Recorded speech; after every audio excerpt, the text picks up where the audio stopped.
आज आपण नागपंचमी विशेष कोकणामध्ये भाताचे किंवा तांदळापासून नारळापासून वेगवेगळे प्रकार केले जातात आणि कोकणामध्ये भाताची शेती केल्या जाते.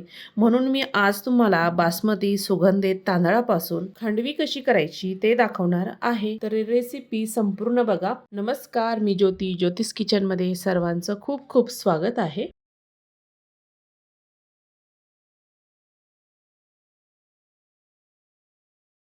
मी इथे 1 वाटी बासमती तांदूळ घेतलेला होता. तो स्वच्छ धुवून चाळणीमध्ये असे सुकायला ठेवला. छान कोरडा झालेला आहे. छान सुकून घ्यायचा आहे. एखाद्या कॉटनच्या कपड्यावर टाकूनही सुकला तरीही चालतो. ह्या पद्धतीने छान सुगंधितच तांदूळ घ्यायचा, म्हणजे खांडवी ही छान लागते. ह्या पद्धतीने आता बघू शकता तुम्ही, मी इथे 1 वाटी भरून इतका हा तांदूळ भरलेला आहे. आता आपल्याला हा मिक्सरमध्ये टाकायचा आहे आणि छान याचा बारीक रवा काढून घ्यायचा आहे. आता त्याला झाकण लावायचं आणि मिक्सरला छान असं फिरून घ्यायचं.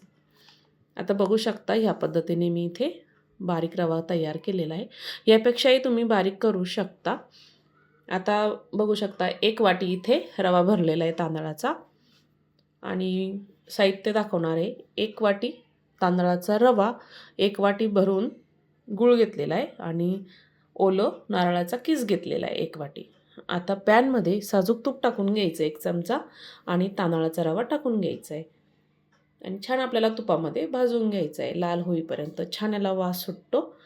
थोडंसं बारीक काढलं तरीही चालतं, जास्त जाडही ठेवू नका. ह्या पद्धतीने आपल्याला हे एकसारखं हलवत छान तुपामध्ये भाजून घ्यायचं आहे. मी दुसऱ्या गॅसवर आता इथे पातेलं ठेवलेलं आहे. त्यामध्ये 2 वाट्या इतकं आपल्याला पाणी टाकून घ्यायचं आहे. 1 वाटी आपण पीठ घेतलेलं आहे आणि त्यामध्ये आपल्याला संपूर्ण 1 वाटी भरून गूळ घेतलेला आहे.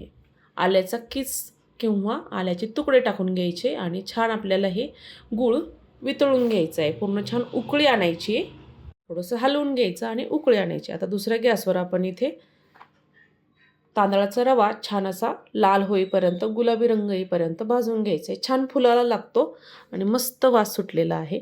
अगदी याला तूपही जास्त लागत नाही. 1-2 चमचे तूप टाकलं ना तरीही होतं. आता बघू शकता इथं छान गूळ वितळलेला आहे आणि आपलं तांदळाचा रवाही छान इथे भाजायला सुरुवात झालेली आहे. छान कलर बदललेला आहे या पद्धतीने. अजून मी इथे 1 मिनिटभर छान भाजून घेतलं. बघू शकता आता कलर छान इथे लाल झालेला आहे. आता आपला रवा छान भाजलेला आहे. आता आपण जे गुळाचं पाणी करून घेतलेलं होतं ते गाळून टाकायचं आहे. आपण त्याच्यामध्ये आल्याचे तुकडे टाकलेले होते आणि गुळामध्ये जर कचरा वगैरे असेल तर तोही निघून जातो. ह्या पद्धतीने गाळून घ्यायचं आहे चाळणीने. संपूर्ण मी इथे गाळून घेतलेलं आहे. गॅस माझा इथे मध्यमच आहे. कमी गॅसवर मी हे रवाही भाजून घेतला होता. कमी गॅसवरच भाजायचा म्हणजे करपत नाही. छान इथे भाजला जातो. आता आता जरी तुम्हाला हे जास्त पाणी वाटत असेल पण छान ते शोषून घेईल. झाकण ठेवायचं आणि कमी गॅसवर छान शिजून घ्यायचं. एक 5-6 मिनिटांनी बघू शकता तुम्ही पाणी पूर्ण गुळाचं शोषून घेतलेलं आहे. छान याच्या कण्या-कण्या दिसायला सुरुवात झालेली आहे. इलायची आणि जायफळ टाकायचं. ओलं खोबरं आपण किसून घेतलेलं होतं तेही टाकून घ्यायचं आणि छान मिक्स करून घ्यायचं. याच्यामध्ये तुम्ही ड्रायफ्रुट्सही टाकू शकता पण मी ते टाकलेलं नाही आहे. ओलं नारळाचा किस टाकलेला आहे आणि छान आपल्याला एकसारखं हलवून एकसारखं याला एकजीव करून घ्यायचं आहे. बघू शकता तुम्ही. अगदी मी इथे कमी गॅस ठेवून हे मिश्रण आपल्याला छान दाटसर होईपर्यंत, घट्ट होईपर्यंत आपल्याला शिजवून घ्यायचं आहे. छान ते एकजीव होतं आणि त्याच्या वड्याही छान थापल्या जातात. या पद्धतीने आता बघू शकता तुम्ही एकजीव व्हायला सुरुवात झालेली आहे. 1 ते 3-4 मिनिटामध्येच हे मिश्रण तयार होतं. अगदी मी इथे कमी गॅस ठेवून इथं मिश्रण तयार करून घेतलेलं आहे. आता इथं आधीच मी ताटाला तूप लावून घेतलेलं होतं. तुम्ही छोटं-मोठं ताट कोणतंही घेऊ शकता आणि त्याच्यामध्ये हे मिश्रण टाकून घ्यायचं आहे. गरम-गरम मिश्रण ताटामध्ये टाकून घ्यायचं आणि आपल्याला एकसारखं ते पसरून घ्यायचं आहे. संपूर्ण मी इथे मिश्रण टाकून घेतलेलं आहे आणि चमच्याने छान असं पसरून घ्यायचं आहे. तुम्हाला जाडसर किंवा थोडीशी पातळ लेयर जरी असली ना तरीही चालते. आता तुमच्या मिश्रणानुसार हे सेट करून घ्यायचं आहे.